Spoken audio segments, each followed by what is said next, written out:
gone back and forth about sharing this, but I think it's important because maybe my story can stop someone else from being taken advantage of the way I was. Back in 2021 to 2022, I was just starting out in the music industry. I was full of hope, excited, and ready to put everything into chasing my dreams. That's when I came across a man named James Hall on Facebook. He claimed to be affiliated with Atlantic Records, and at first glance, everything about him seemed legitimate. He had pictures with celebrities, posts about opening a brand new recording studio in Miami, and photos of people supposedly signing contracts. To someone like me just starting out, that all looked like proof. I thought I had found a real connection to the industry, and I trusted him.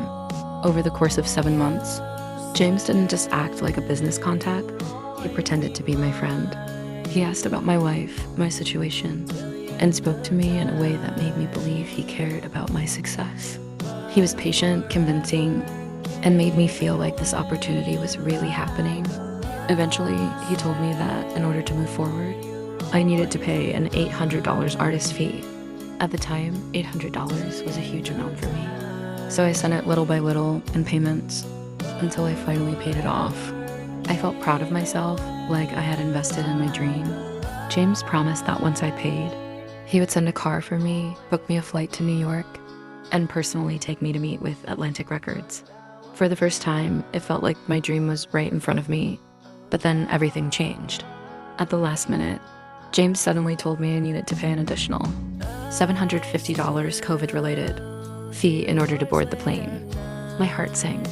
I explained to him that it had already taken me months to pull together the $800, and there was no way I could come up with $750 more. He told me not to worry, that he'd call me back in a few minutes to figure things out.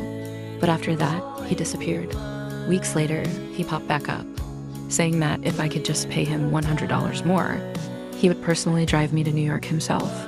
I was still holding on to hope, still wanting to believe him, so I said yes.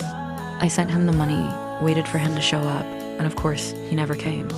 That was the moment it hit me. I had been conned. It was one of the hardest lessons I've ever had to learn.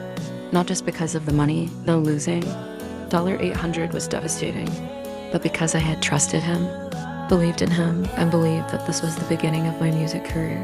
Instead, I was left feeling embarrassed, betrayed, and heartbroken. Looking back, I see now that scammers like James Hall prey on people's dreams, especially newcomers who are passionate but inexperienced. They know how to make themselves look legitimate, how to earn your trust, and how to manipulate your hope. I'm sharing this now because I want to protect others. If you're chasing your dream in music or in any industry, please be careful. Do your research, ask questions, verify everything, and most importantly, never send money up front to anyone who promises you a record deal. Real opportunities don't work like that. I was new, I was naive, and I learned the hard way. But if my story can save even one person from being scammed like I was, then it's worth sharing. Protect your dreams and don't let people like this take advantage of you.